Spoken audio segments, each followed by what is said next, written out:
designed as a ploy just to irritate postmenopausal women. I mean, think about it. Oh, did the fertility god come and hide all of your eggs?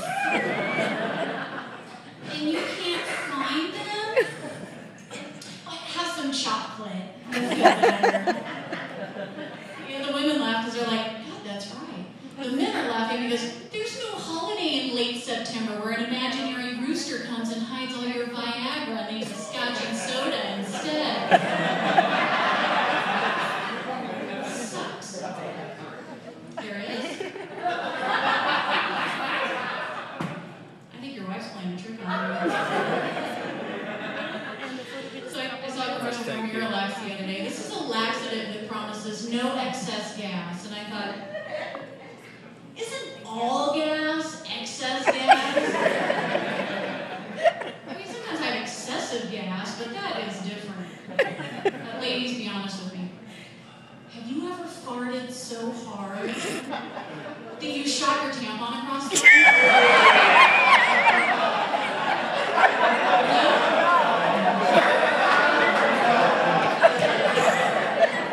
Just me? I know you guys are like, what are you doing hanging out naked that time of the month? I'm just crazy like that. So we have any parents in the audience tonight? Woo! You guys all like your kids? Lucky. I actually don't have any kids. Do we have any grandparents in the audience tonight? Woo! Wow. Well, you guys will relate to this. Have you noticed the complete 180 that's happened in child safety in just one generation? I mean, helmets did not come in children's sizes when I was growing up. I look back and think, I'm lucky to be alive. And not just because of the slip and slide or the youth camp archery lessons I was forced to take, but because my father was actually trying to get rid of me. Yeah, I know it sounds horrible, but it's true. I mean, when I look back at all of the near-death and serious injury stories that I have to tell from my childhood, every one of them starts out, my father thought it'd be a good idea. I had a bicycle accident when I was 3 years old. 3. My father thought it'd be a good idea to take a family bike ride, so he propped me up on the crossbar of his 10-speed, where I promptly caught the ankle with my heavily swinging feet in the bicycle spokes, and it threw me to the ground. It's the truth. And then we got a puppy. So I actually grew up here in Kansas City. I have a lot of friends and family here tonight. Woo! I don't know about you, but when I was a kid and it snowed, I'd go sledding. My father thought it'd be a good idea to strap my sled to the back of the car and drag it around. Which I will admit was a lot of fun. It was. Until we went down this really steep, icy hill with a stop sign at the bottom. And he slowed down, and I kept going. And that's when I thought, maybe this wasn't such a good idea. Because it was a bomb. Thank you. No, you're fine, thanks. Which, if you don't know what that is, this is a late model Volkswagen Beetle that's been modified to expose the rear-mounted engine. Yeah, I mean, luckily he did put those cool metal pipes around it to create that like cage effect. But still, as I'm hurtling towards the engine of doom, all I can think of besides, fuck, I'm gonna die, was to throw my feet up in front of me and try to configure them into the shape of those pipes, and hope to God I get them on the first try, because there was really no second chances with this plane. While screaming at the top of my lungs, "Run the stop sign!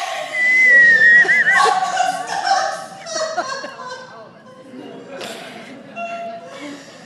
Oh, good times. Yeah. Oh my gosh, so I saw this commercial for Symbicort the other day. Have you guys seen this? This is an asthma medication. This commercial kills me because if you listen to the laundry list of side effects, you will hear, and I'm not kidding you, an increased risk of death by asthma. Really? Because not dying is pretty much all I'm asking of my medication. I mean, what if every company had to have that kind of truth in their advertising? Can you imagine the next Bud Light commercial? Oh Oh yeah, it'd still be two hot, sweaty girls grinding up against each other on the dance floor. But then the voiceover would come over.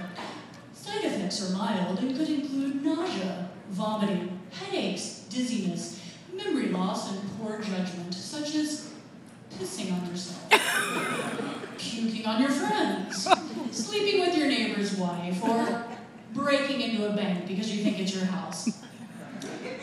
If symptoms persist for more than 24 hours, please call a lawyer immediately. I know, maybe they could just start slipping the truth right into the slogan. Imagine, join the army, see the world, and die in a foreign place. Toyota, drive our cars and see how well the airbags work. Burger King, have your heart attack your way, right away. eHarmony, because no one wants to be miserable all alone. Snuggie, because dating is overrated. WeFit, why pay for an expensive gym membership you'll never use when now you can not work out at home? Shake weight, would you like to have tendinitis in your masturbation arm? Well, now you can. You know, come to think of it, those are commercials I would probably watch. So I'm gay, which is fun. It was I know it's also a really awkward way to start a sentence, so it's relevant, I promise. I've been married for through all 3 years, we've been together 14. We live in the suburbs. Thank you. Yeah, you know what, we live in the suburbs and we love it. We do, except we do get invited to a lot of sex toy parties by our straight friends, which this is just an FYI, if anybody is out here that's gay, and they get invited to, I think they call them these fuckerware parties by their straight friends, do not go to them, because they will ask you questions like you're an expert. Deeply probing questions that you don't want to answer. So who wears the strap-on? What's the best dildo to get? How do I find my G-spot? I don't know. Am I a Martha Stewart of vaginas? We're friends. Okay, I don't want to think about your vagina any more than you do. God. Last time I was out here, I went to a gay bar. Picked up a copy of the Handkerchief Code. Does anybody here know what that is? I didn't think so. Okay, this is the way that gay men used to communicate what type of sex they were into, by the color of the handkerchief that they would wear in their pocket. And first of all, I was shocked because this list is extensive. Like, there were over 50 color codes on this chart. For example, aqua is if you're into water sports. Teal is if you like cock and ball torture. And I thought, you need to be careful with this list because there are a lot of colorblind men out there. And you don't want to show up to the party with electrodes on your balls and get pushed into the